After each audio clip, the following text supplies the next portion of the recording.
ओम शांति। आज बाबा के 24 अप्रैल 2024 के महावाक्य हैं। बाबा कहते हैं, मीठे बच्चे, तुम सवेरे अमीर बनते हो, शाम को फ़कीर बनते हो। फ़कीर से अमीर, पतित से पावन बनने के लिए 2 शब्द याद रखो, मन मना भव, मध्याजी भव। प्रश्न है, कर्म बंधन से मुक्त होने की युक्ति क्या है? उत्तर है, पहला, याद की यात्रा तथा ज्ञान का सिमरण। दूसरा, एक के साथ सर्व संबंध रहे, अन्य कोई में भी बुद्धि ना जाए।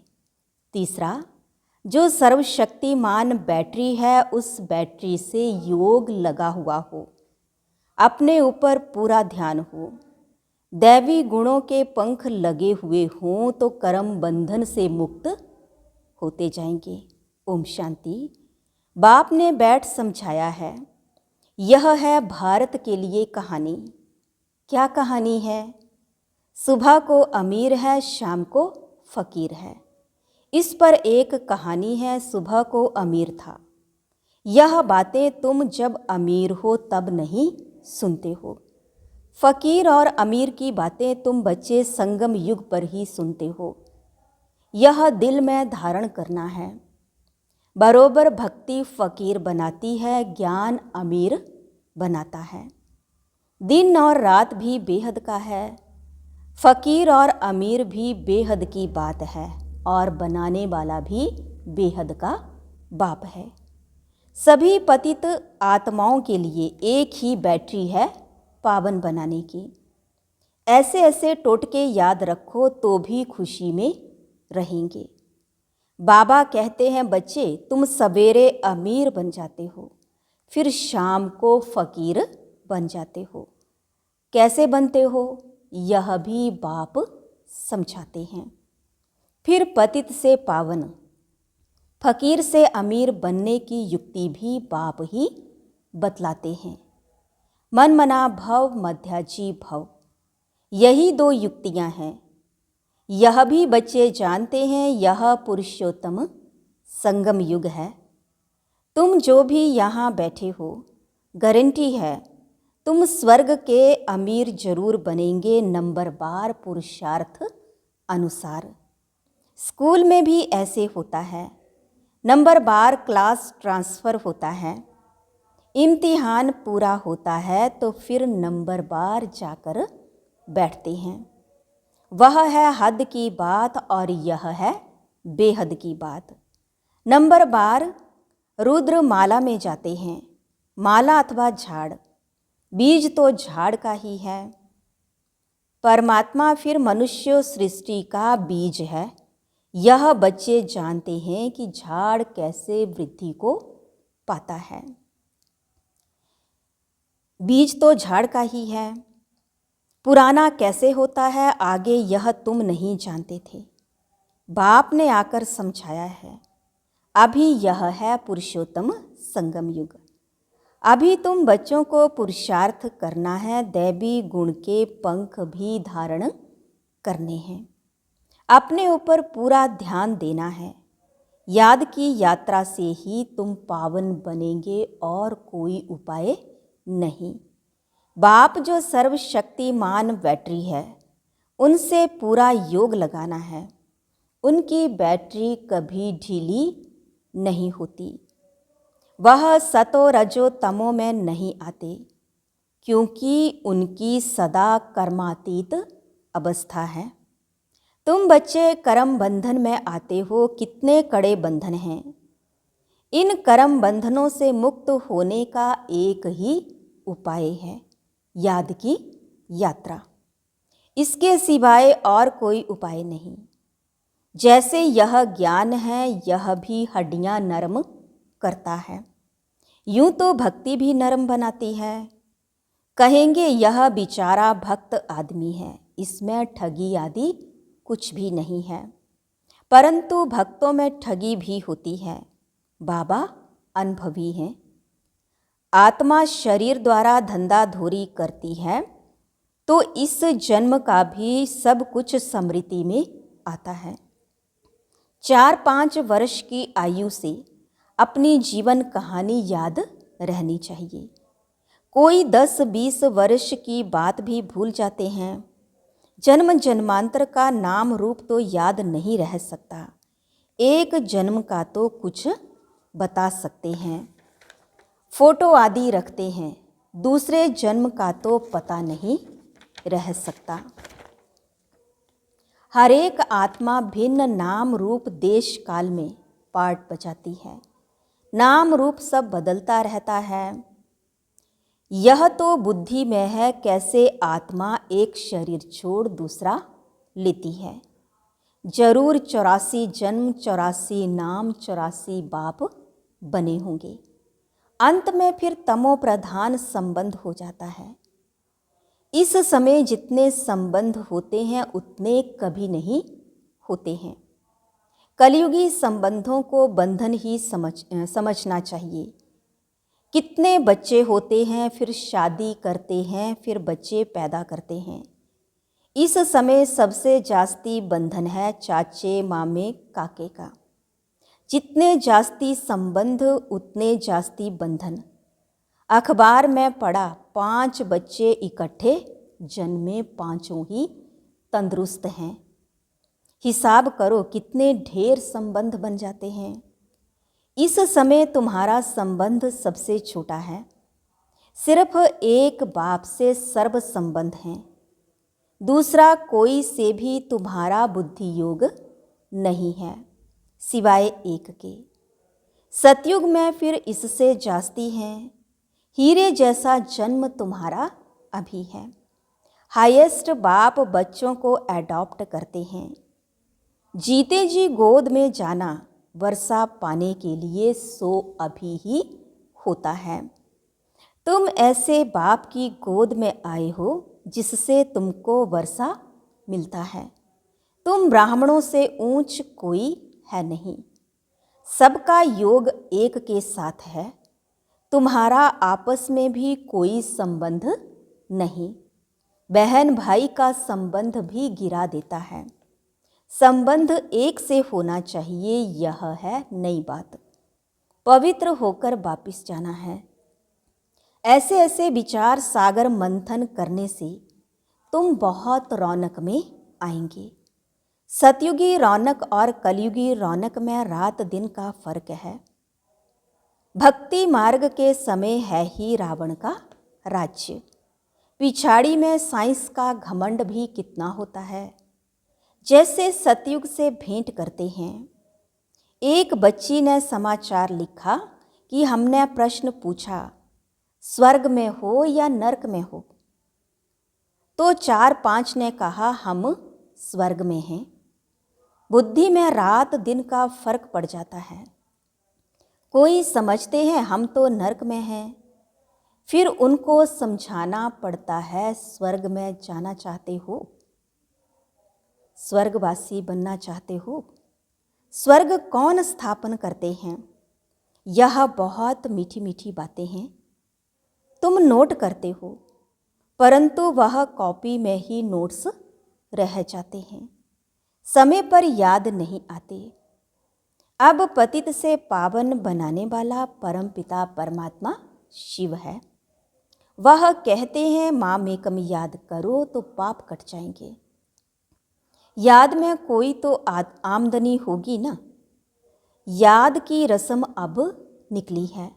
याद से ही तुम कितने ऊंच स्वच्छ बनते हो। जितनी जो मेहनत करेगा उतनी ऊंच पदवी पाएगा। बाबा से भी पूछ सकते हो।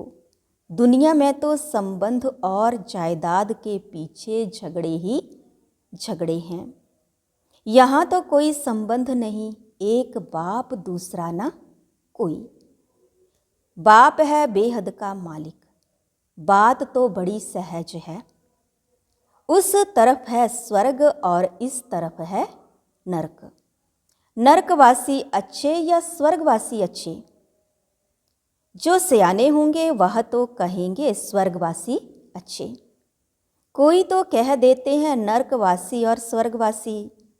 इन बातों से हमें कोई मतलब नहीं, क्योंकि बाप को नहीं जानते हैं।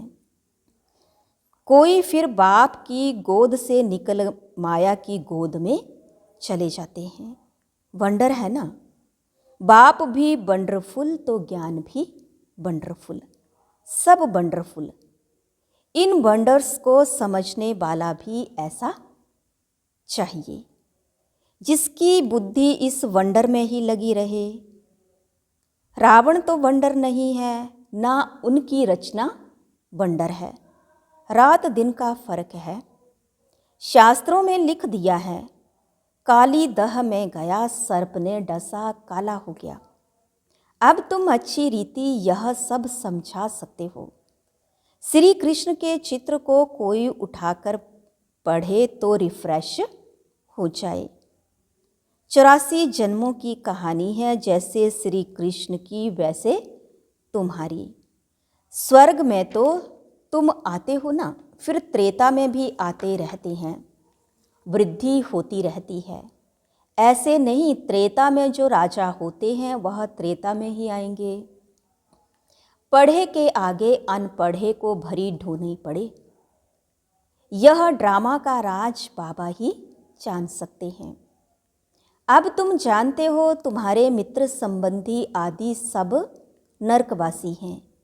हम पुरुषोत्तम संगम युगी हैं, अब पुरुषोत्तम बन रहे हैं।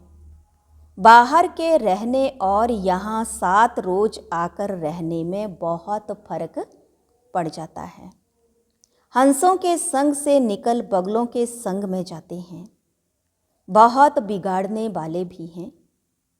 बहुत बच्चे मुरली की परवाह नहीं करते हैं। बाबा समझाते हैं, गफलत नहीं करो, तुमको खुशबूदार फूल बनना है। सिर्फ एक बात ही तुम्हारे लिए काफ़ी है, याद की यात्रा। यहाँ तुमको ब्राह्मणों का ही संग है, कहाँ ऊंच ते ऊंच, कहाँ नीच। बच्चे लिखते हैं, बाबा बगुलों के झुंड में हम एक हंस क्या करेंगे। बगुले कांटे लगाते हैं, कितनी मेहनत करनी पड़ती है। बाप की श्रीमत पर चलने से पदवी भी ऊंच मिलेगी। सदैव हंस होकर रहो, बगुले के संग में बगुला ना बन जाओ।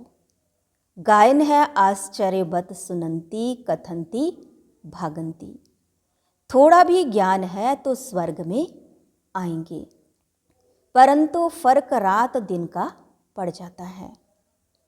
सजाएं बहुत कड़ी खाएंगे।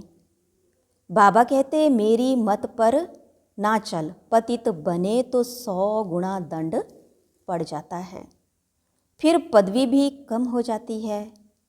यह राजाई स्थापन हो रही है। यह बातें भूल जाती हैं। यह भी याद रहे तो भी ऊंच पदवी पाने का पुरुषार्थ जरूर करें। नहीं करते हैं तो समझा जाता है, एक कान से सुन दूसरे से निकाल देते हैं। बाप से योग नहीं। यहाँ रहते भी बुद्धि योग बाल बच्चों की तरफ है। बाबा कहते, सब कुछ भूल जाना है, इसको कहा जाता है वैराग्य। इसमें भी परसेंटेज है। कहाँ ना कहाँ ख्यालात चले जाते हैं। 1-2 से लव हो जाता है तो भी बुद्धि लटक जाती है। बाबा रोज समझाते हैं, इन आँखों से जो कुछ देखते हो वह सब खत्म होने वाला है। तुम्हारा बुद्धि योग नई दुनिया में रहे और बेहद के संबंधियों से बुद्धि योग रखना है। यह माशुक वंडरफुल है। भक्ति में गाते हैं, आप जब आएंगे तो आपके बिगर हम किसको भी याद नहीं करेंगे। अब मैं आया हूँ तो अब तुमको सब तरफ से बुद्धि योग हटाना पड़े। यह सब कुछ मिट्टी में मिल जाना है। तुम्हारा जैसे मिट्टी के साथ बुद्धि योग है, मेरे साथ बुद्धि योग होगा तो मालिक बन जाएंगे। बाप कितना समझदार बनाते हैं।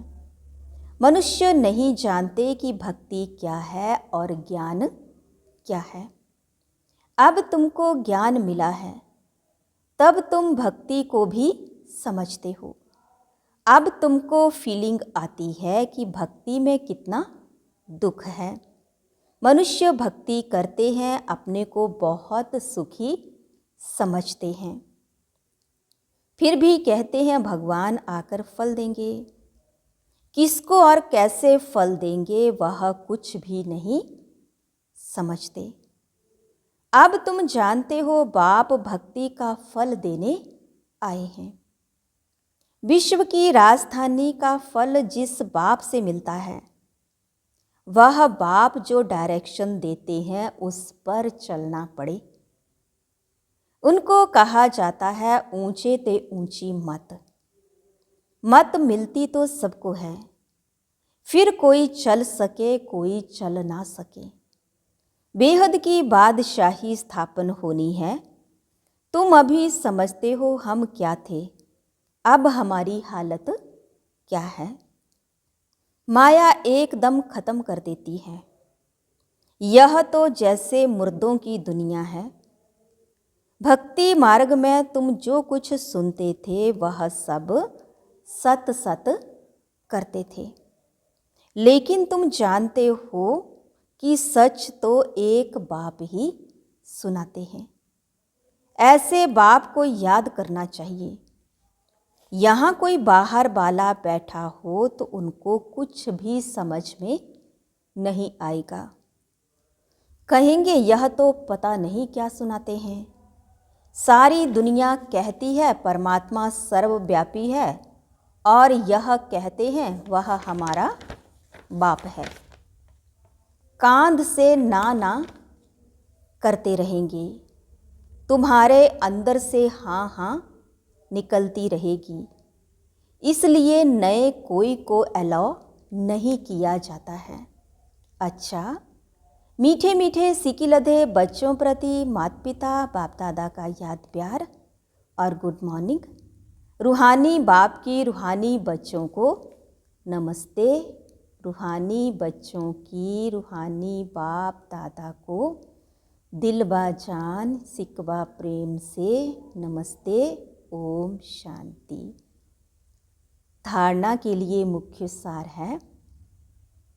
पहली पॉइंट है, खुशबूदार फूल बनने के लिए संग की बहुत संभाल करनी है। हंसों का संग करना है, हंस होकर रहना है। मुरली में कभी बेपरवाह नहीं बनना है, गफलत नहीं करनी है। दूसरी पॉइंट है, कर्म बंधन से मुक्त होने के लिए संगम युग पर अपने सर्व संबंध एक बाप से रखने हैं। आपस में कोई संबंध नहीं रखना है। किसी हद के संबंध में लव रख बुद्धि योग लटकाना नहीं है। एक को ही याद करना है। आज का वरदान है, परमात्म लव में लीन होने व मिलन में मगन होने वाले सच्चे स्नेही भव। स्नेह की निशानी गाई जाती है कि दो होते भी दो ना रहें, लेकिन मिलकर एक हो जाएं। इसको ही समा जाना कहते हैं। भक्तों ने इसी स्नेह की स्थिति को समा जाना व लीन होना कह दिया है। लव में लीन होना यह स्थिति है, लेकिन स्थिति के बदले उन्होंने आत्मा के अस्तित्व को सदा के लिए समाप्त होना समझ लिया है। आप बच्चे जब बाप के व रूहानी माशूक के मिलन में मगन हो जाते हो तो समान बन जाते हो। स्लोगन है, अंतर्मुखी वह है जो व्यर्थ संकल्पों से मन का मौन रखता है। अंतर्मुखी वह है जो व्यर्थ संकल्पों से मन का मौन रखता है। और सार था, मीठे बच्चे तुम सवेरे अमीर बनते हो, शाम को फ़कीर बनते हो। फ़कीर से अमीर, पतित से पावन बनने के लिए 2 शब्द याद रखो, मनमना भव, मध्याजी भव। ओम शांति।